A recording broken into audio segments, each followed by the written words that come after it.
काँग्रेस पक्षाच्या कोर कमिटीची आज एक महत्त्वाची बैठक आहे। या बैठकीमध्ये आगामी विधानसभा निवडणूक आणि जाहीरनाम्याच्या संदर्भात महत्त्वाची चर्चा होणार आहे। काँग्रेस पक्षाचं संघटन मजबूत आहे। भारतीय जनता पक्षाने कितीही बदल केले तरी त्याचा फायदा त्यांना होणार नाही। अनेक युवक चेहरे देखील आगामी विधानसभा निवडणुकीमध्ये काँग्रेस पक्षात दिसतील, अशी प्रतिक्रिया काँग्रेस नेते नितीन राऊत यांनी दिली आहे। आणि या संदर्भात नितीन राऊत यांच्यासोबत संवाद साधला आमचे प्रतिनिधी विनोद राठोड यांनी। पाहूया। काँग्रेसचे वरिष्ठ नेते नितीन राऊत जी आपल्या सोबत आहे। आज काँग्रेस पक्षाची मोठी बैठक आहे आणि महाविकास आघाडीची संध्याकाळी बैठक आहे। काँग्रेस पक्षाची काय रणनीती असणार आहे या बैठकीसाठी? काँग्रेस पक्ष ही आपल्या तयारीला या ठिकाणी कामाला लागलेला आहे।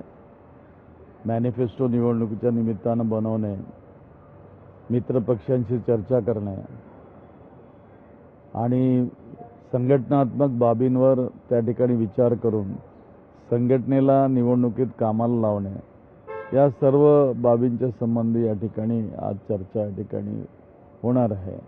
आणि त्यासाठी आमची कोर कमिटीची बैठक या ठिकाणी आता सुरू होईल। महाविकास आघाडी सक्षम राहावी आणि तिन्ही पक्षांनी जागा वाटपामध्ये व्यवस्थित त्याचा सांभाळ करावा, कुठेही कुणी एकमेकाला दुखावू नये याची काळजी आम्ही त्या ठिकाणी घेणार आहोत। व्हिडिओ जर्नलिस्ट विनीत पेडणेकरसह विनोद राठोड, लोकशाही मराठी, मुंबई। लोकशाही मराठी ऐका, पहा, जागरूक रहा।